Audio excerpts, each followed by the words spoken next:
শুভ সকাল বন্ধুরা। তো দেখো সকাল সকাল ঘুম থেকে উঠে পড়েছি, আর উঠে কিন্তু আমার সব কাজও সারা হয়ে গেছে।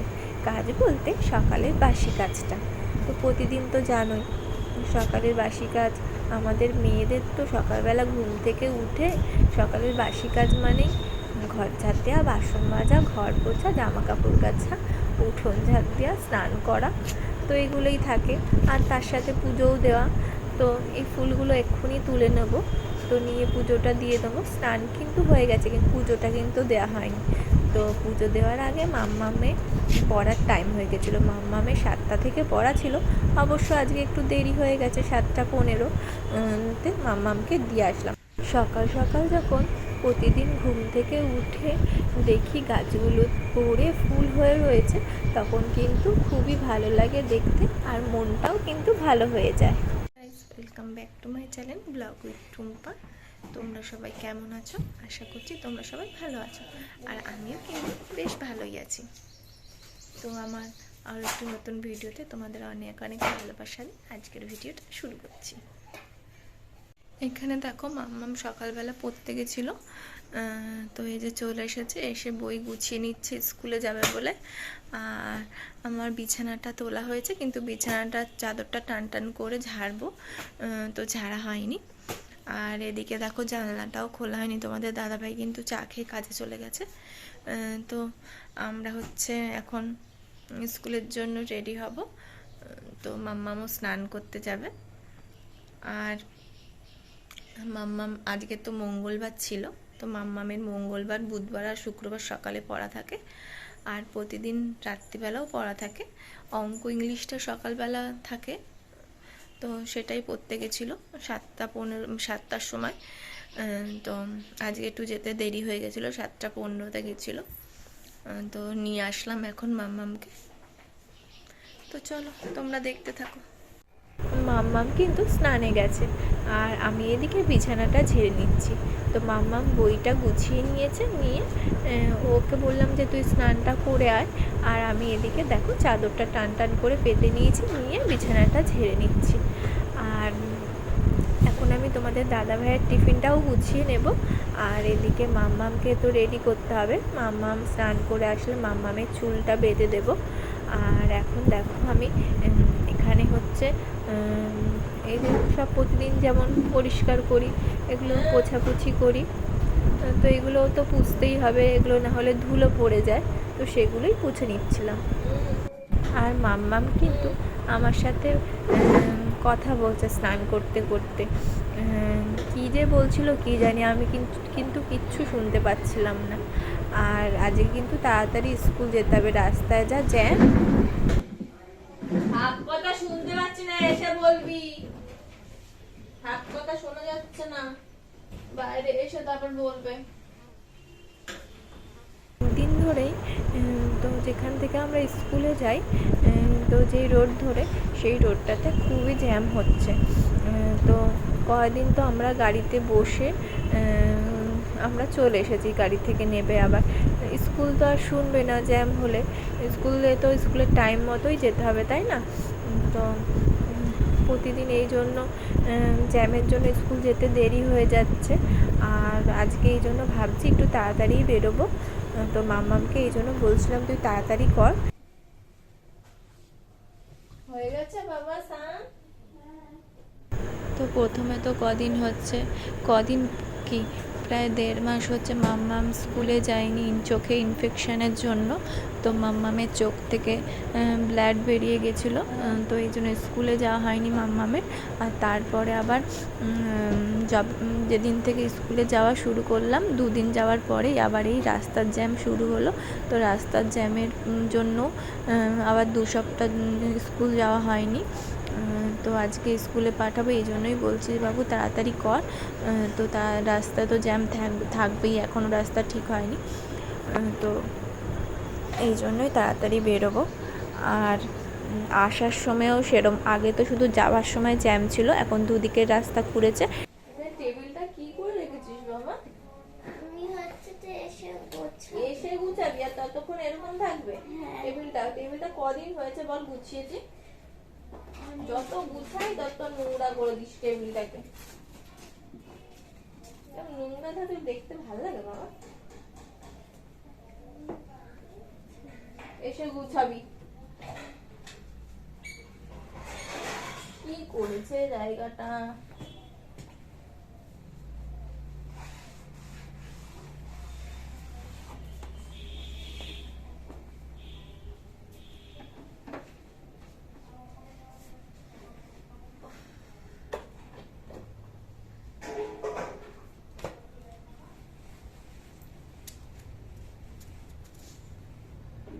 দেখো মাম্মাম হচ্ছে রেডি হয়ে গেছে, আর আমি তোমাদের দাদাভাইয়ের টিফিনটাও গুছিয়ে নিয়েছি, আর আমি বিছানাগুলোও গুছিয়ে নিয়েছি। আর মাম্মাম দেখো এখন মাম্মামকে খেতে দিয়েছি, তো মাম্মামও খেয়ে নিচ্ছে।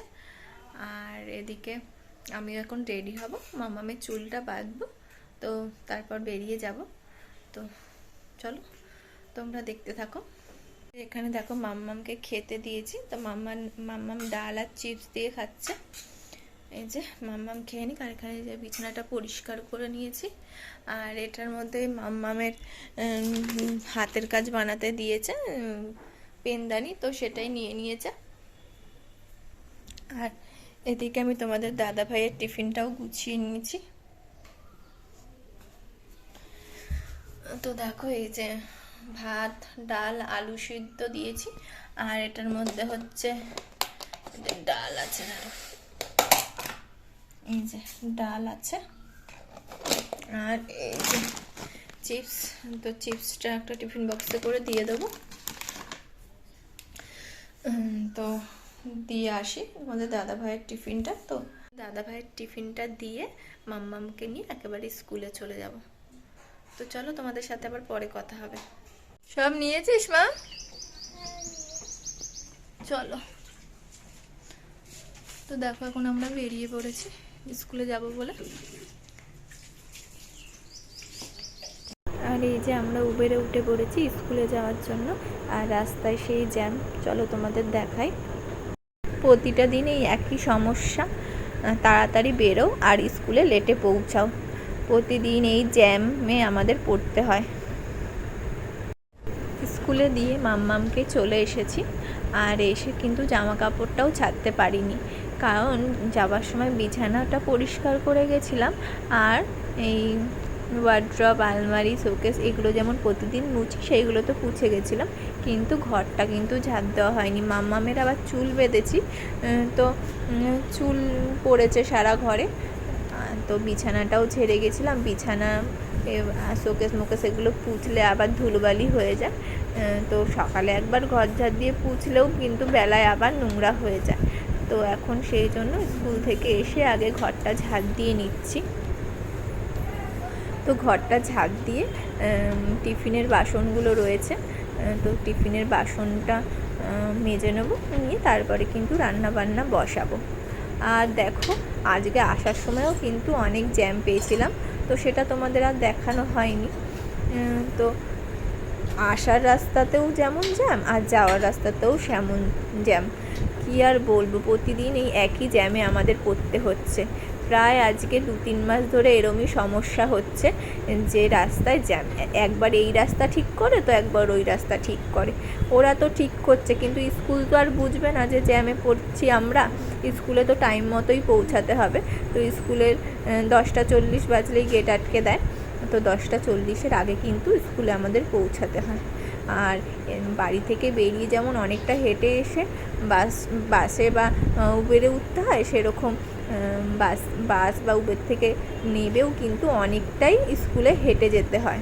আর বাস থেকে নেবে কিন্তু কোনো টোটো অটোও পাওয়া যায় না, খুব মানে কম, পাওয়াই যায় না বললে চলে। তো যেদিন পাই সেদিন তো উঠে চলে যাই, আর যেদিন না পাই সেদিন তো আমাদের হেঁটে হেঁটেই যেতে হয়। তারপর আবার স্কুলের সামনে রাস্তাও ঠিক করছে, বলে না যখন হয় তো তখন সব দিক থেকেই হয়। আর এখন দেখো আমি বাসনগুলো মেজে নিচ্ছিলাম। আর এদিকে দেখো ভাত বসিয়ে দিয়েছি, আর এদিকে কড়াইতে কড়াই বসিয়ে দিয়েছি, তেল গরম হচ্ছে। আর এখানে দেখো আমি লতিগুলো কেটে নিয়েছিলাম। তো প্রত্যেকদিন লতিগুলো আগে ভাপিয়ে নিই, তো আজকে ভাবছি একেবারেই ধুয়ে বসিয়ে দেব, তো আজকে আর ভাপালাম না। আর এদিকে দেখো এই যে আমি সব ঘর দুয়ার গুছিয়ে নিয়ে তো তারপরে কিন্তু রান্নাঘরে গেছি। তো সকাল থেকে উঠে একা হাতে যেভাবে সামলাতে হয়, তো সারাদিনই সকাল থেকে উঠে তো বাসি কাজ থাকে, তারপরে টিফিন বানানো থাকে, তারপরে আবার মাম্মামকে স্কুলে দিয়ে আসা, তোমাদের দাদা ভাইকে টিফিন দেওয়া আসা, তারপরে আবার স্কুল থেকে এসে রান্না বান্না, তো সবটাই একা হাতে সামলে নিতে হয় আমাকে। আর এই যে এখন ইলিশ মাছ করব, তার জন্য সর্ষে আর পোস্তটা বেটে নিচ্ছি। আর এদিকে কিন্তু আমার লতিটা বসানো রয়েছে, তো লতিটাও নামিয়ে নেবো, হয়ে এসছে। আর ভাতটাও কিন্তু আমার হয়ে গেছে। তো ইলিশ মাছটাই করব, আজকের মেনু হচ্ছে এটাই, ভাত, ইলিশ মাছ আর হচ্ছে লতি। আগের দিন তোমাদের দাদাভাই ইলিশ মাছ এনেছিল, তো সেখান থেকেই রেখে দিয়েছিলাম, তো সেটাই রান্না করব আজকে। আর হচ্ছে লতি রান্না করব। তো এই দেখো, আর এটা কিন্তু সেই দিনকার সেই লতিটাই, যে তোমাদের দাদাভাই যেদিন ইলিশ মাছ আনলো সেদিন তো ইলিশ মাছ হাফটা রেখে দিয়েছিলাম, আর লতিও কিন্তু পুরোটা করিনি, সেদিন হাফ রেখে দিয়েছিলাম, তো আজকে হাফটা করছি। সেদিন তো চিংড়ি মাছ দিয়ে করেছিলাম, আর আজকে কিন্তু এমনিই করছি। তো দেখো আমার এদিকে ভাত হয়ে গেছে, আর এখানে কিন্তু লতিটাও নামিয়ে নিয়েছি। আর এই টিফিন বক্সে মাংস আছে, তো আমার কাকি শাশুড়ি দিয়েছে মাংসটা মাম্মামকে। আর এখানে দেখো ইলিশ মাছটাও বসিয়ে দিয়েছিলাম, তো ইলিশ মাছটাও হয়ে গেছে, তো নামিয়ে নেব। তো এই দেখো, তো দেখতে দেখতে দেখো আমি মাছটাও নামিয়ে নিয়েছি। আর এখন কিন্তু বাসনগুলো মেজে নেব, আর গ্যাসটা পরিষ্কার করবো, আর রান্নাঘরটাও পুছে নেব। তোমাদের দাদাভাই কিন্তু এখনই চলে আসবে, তো তোমাদের দাদাভাই আসলে খেতে দিয়ে দেব। আর আজকে দুপুরের খাওয়াটা কিন্তু ভালোই জমে যাবে। তো চলো তোমাদের একবার দেখিয়ে দিই। তো এই যে ভাত, লতি, ইলিশ মাছ আর ওই কাকির দেওয়া মাংসটা। এই যে দেখো তোমাদের দাদাভাই কাজ থেকে চলে এসেছে খেতে, তো এখন খেয়ে দিয়ে আবার কাজে চলে যাবে। আর আজকে কি গো, আজকে কিন্তু শুধু এইগুলোই রান্না হয়েছে, এই যে ইলিশ মাছ আর লতি, এই দিয়ে খেয়ে নাও। আর মিষ্টি খাবা? মিষ্টি বার করবো? আর দই কি খাবা? না, ঠিক আছে, খেয়ে নাও। আর এখন কিন্তু সন্ধেবেলা বনু এসেছে, আর তার বান্ধবী এসেছে, তো সুরভি নাম, আর আমার বোনের নাম কিন্তু ইস্যু। আর এদিকে দেখো মাম্মাম কিন্তু পড়তে যাবে, মাম্মামের একটা চুল বাঁধা হয়েছে, আর একটা চুল কিন্তু বেঁধে দিইনি এখনও। তো দুজনে দেখো হাই করে দেবে এক্ষুনি, ওই যে বনু হাই করলো, আর এখন কিন্তু সুরভি হাই করলো। তো অনেক দিন ধরেই সুরভি আসবে বলছিল আমাদের বাড়ি, তো বনু তো প্রায় আমাদের বাড়িতে প্রতিদিনই আসে, তো আজকে সুরভিকে নিয়ে চলে আসলো। আর এদিকে দেখো আমি চা করেছি ওদের দুজনের জন্য, আমি আর তোমাদের দাদাভাই তো এই কিছুক্ষণ আগেই চা খেলাম, তো এই জন্য আর আমি আমার জন্য আর করিনি, তো ওদের দুজনকেই এখন চাটা দিয়ে দেবো। আর চা খেতে খেতে কিন্তু সবাই গল্প করবো, আমি, বনু আর সুরভি তিনজনে মিলে কিন্তু গল্প করব। আর আমি কিন্তু এদিকে মাম্মামকে পড়তে দিয়েও চলে এসেছি। মাম্মাম বলছিল আজকে পড়তে যাবে না, মাসিকে দেখে আর পড়তে যাবে না বলছিল। আমি বললাম না না, পড়তে যাবো, এমনিতেই অনেক দিন কামাই হয়ে গেছে। আর দেখো আমি এই যে চা দিয়ে দিয়েছি, তো সুরভি বলছিল যে দিদি তোমার চা কই, তো আমি বললাম না না, আমি এক্ষুনি চা খেয়েছি, আমি আর তোদের জামাইবাবু এক্ষুনি চা খেয়েছি, তো তোরা দুজনে চাটা খা। তো এখানে হচ্ছে আমরা গল্প করছি, আর সুরভি বলছে জানো তো দিদি, এর আগের দিন দিল্লি রোডে চা খেয়েছি, তো আমাদের এই সামনের দিল্লি রোড আছে, তো ওখানে চা খেয়েছিল, তো বিচ্ছিরি চা হয়েছিল। তো বনু এর আগের দিন এসে বলছিল যে বিচ্ছিরি চা হয়েছিল, তো বনু বলছিল সুরভিকে যে আমার দিদির বাড়িতে গিয়ে চা খেলে তার থেকে ভালো হতো, আমার দিদি তার থেকে ভালো চা করে। তো সেটা সুরভিও এখন এসে বলল। তো চা করেছি, চাটা খেয়ে সুরভি বললো ভালো হয়েছে দিদি, ওই দিল্লি রোডের চায়ের থেকে অনেক সুন্দর। তো চলো, কাল আবার একটা নতুন ভিডিও নিয়ে চলে আসবো তোমাদের কাছে।